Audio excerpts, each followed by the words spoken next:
Had some internet issues, particularly on Friday. Welcome, good morning. It is EuroAsia Scrum. Here we are, Sam and Thomas, bright and early in this part of the world. I was just chatting with Evo, which is Viv. I don't know if she'll join us in the Scrum. Anyway, let's pop the old screen share on and go and have and ask Thomas, how are things with you? Yeah, I'm hanging in there. I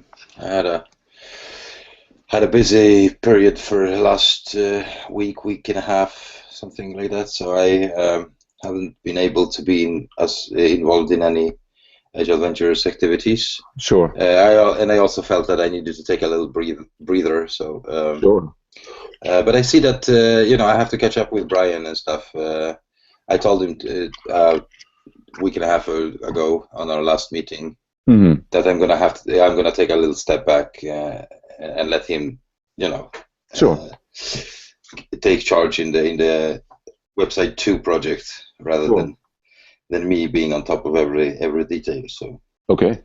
so I hope that work is moving along. Haven't seen any status with that. So but yeah, other than that, I don't have much to report. I'm just getting back on in the saddle. So Sure. let's see Sure.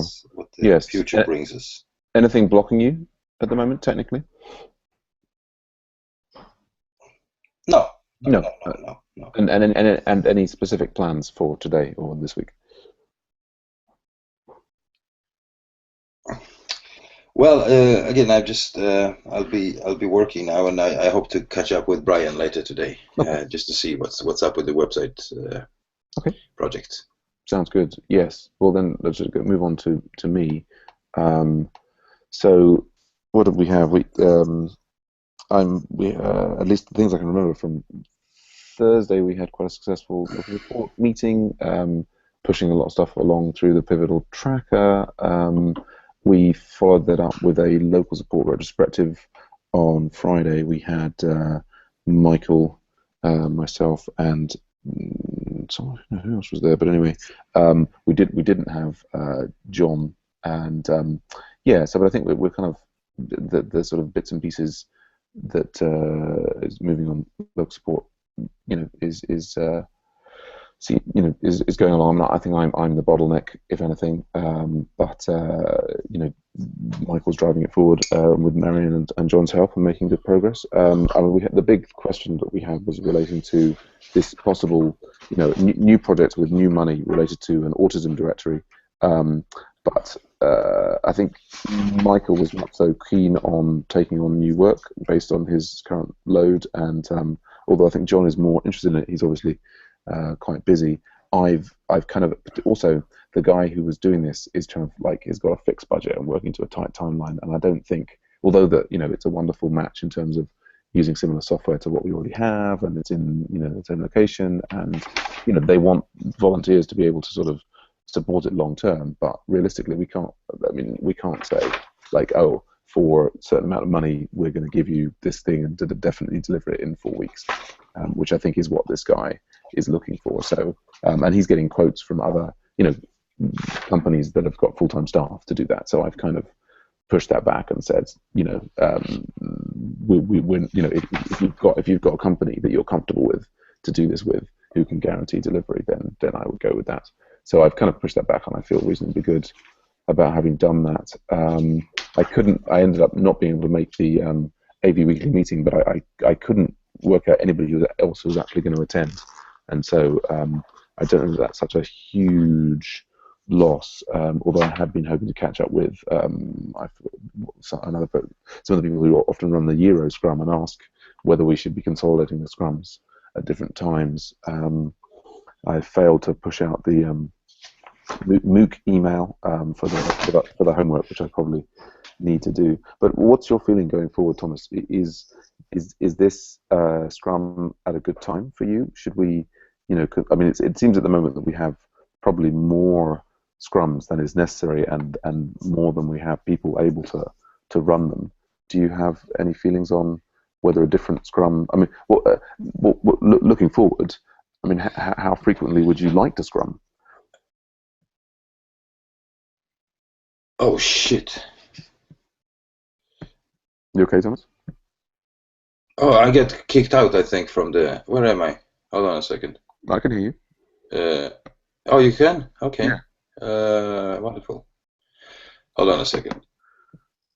Oh, okay. So let me just. Oh, here you are. Okay. Sorry. Yes. Yes. I'm sorry. I thought I got kicked out. Yes. Well, I don't think it's a issue with the time slots actually. Mm. So for me, it doesn't matter whether it's 8:30 my time or 8 or 9 or something. So. But go on. Perhaps we do. I mean, even if we have only one scrum a day or two, I don't think we get. I have a feeling that we won't get many more people in here. No, But I'm I not. don't know. Perhaps. I'm not thinking that by adjusting the numbers of scrums that will have an impact on the number of people so much as at the moment. I mean, basically the way that before last week, the way that it was working is that you and I would get to have a coordination meeting each morning, which I think is good that works for us. What I was noticing was that there would be I can't remember who's running it. It's Christian is often running the Euro Scrum, and I was asking him, and I think he occasionally sees it's David and some other person there. And at the moment, I never get to catch up with them. Do you know what I mean? So it's sort of, I mean, I basically at the moment my schedule sort of allows me to do like 1.5 scrum per day. And I mean, the question that occurs to me is, would it be better to have, for example, a scrum at 9 a.m. UTC that was just like the Euro Scrum, and we dropped the two of them, and that way that you and I and Christian, and you know what I mean? It's not so much that it would change fundamentally the number of people available, but of the people who are currently attending, Yeah. Sure. get them more together in one place, if you know what I mean. But from your point of view of the schedule, kind of one scrum per day makes sense Yes. for you, and what would be the best time of day for the scrum for you? As long, yeah. As long as it's not. If we push it, in time, I would say 9 o'clock UTC could work. At 10 o'clock, I might always have a staff meeting at work, so that wouldn't work. But 10 o'clock is okay with me. As my time, I mean. So 9 o'clock UTC would be nice. Yes. I mean, I usually have my own staff meeting at 9, but I mean, I think these things could be arranged. I guess for both of us, we're once it gets after 9 a.m. UTC, we're both starting to we're busy taken up with the things of the day. So probably for you and I, in some ways, this EuroAsia Scrum is a good time because it's not crazy for you and I. So anyway, I mean, I just thought I'd get your opinion on it. Yeah, okay. There we go.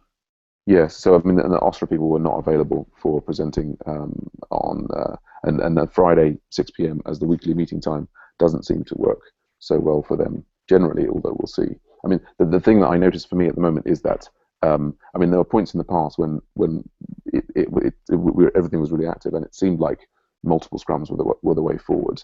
I just had Viv, thanking me for the whole Agile Ventures thing, and how well it's served her. But at the moment, for example, for the local support project, we have our client meeting, and I tend to see Michael there, and then we have the local support retrospective, and it doesn't seem at the moment, and like I think the other local support people, they'll meet later in the evening.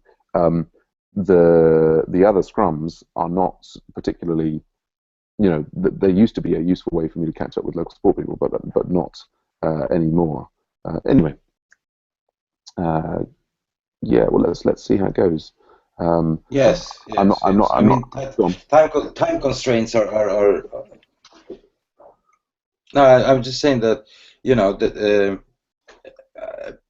people say that they don't have time, but I think it must be something else, because we used to have a lot of stuff happening, going on all the time, and so I don't know whether we should rethink the way we do things or something. I don't know. Yeah, I mean, I think the thing that it's gone. Yeah.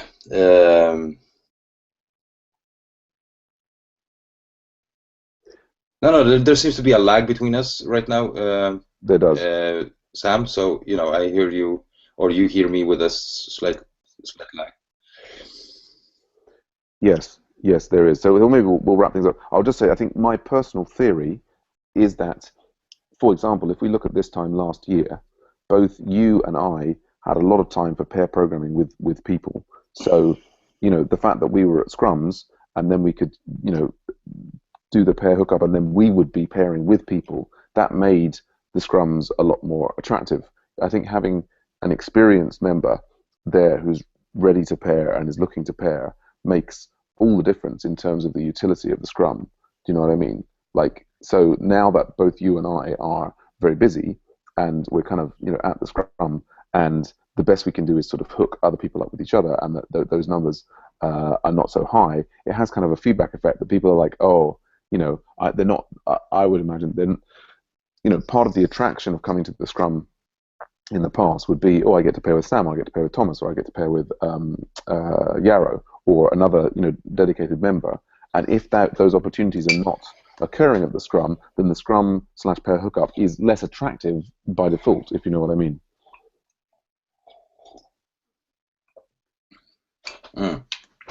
I do. So So that's why I'd love to try to scale this model so we could have more people like you and me or stuff. So so we can attract people that actually want to not only work in projects but also share stuff and then make people's learning experience a better a better experience, basically, because that's what I always love before it's like learn from other people and try to help them in any way I can. And I don't feel like we have that, unfortunately, which makes me tearful almost. But yeah. Well, I think it's a problem. Well, I think we have the fundamental problem is that the people learn fantastic stuff at Agile Ventures, and then they go and get jobs, and they're very highly in demand, and so they then lack time to put back into the community. Ideally, one is pulling in new people all the time, but there is but also within the Agile Ventures community, we have within the community we have people that work with projects, but they don't kind of care about the rest of the thing. It's perfectly fine, but it's I wish we just had more people like who would come in and do things, interesting things in projects, but also had this had this I don't know, the way they think that they want to share with other people, basically. And I don't think we have that right now. I mean, because most of them left for other jobs, Yes, I think that there are. I'm really pleased to see, for myself, yourself, John, Marion, various people who have got jobs. Of course, they're still contributing. It's about building a sort of critical mass. I think people feel very affectionately towards the Agile Ventures community that helped them get that job. I think that what there is there's need. I think we've demonstrated the possibility of it. It would seem to me that there's certain key steps that would need to be taken in order to move forward. One, I would say, is, for example, some kind of subscriptions framework so that people could contribute funds to the charity of Agile Ventures, which could then be used to, pay for some staff to be focused and full time. And the other thing would be, managing the communications with the community, not on a like learning basis, as in it's great to try and build a mail system for the benefit of learning how to build one, but I think in terms of managing the communication with the community, it needs to be from a has to get done rather than a nice to have. Do you know what I mean? So, but anyway, I think we'll see what happens with Brian's website 2 and see how it goes.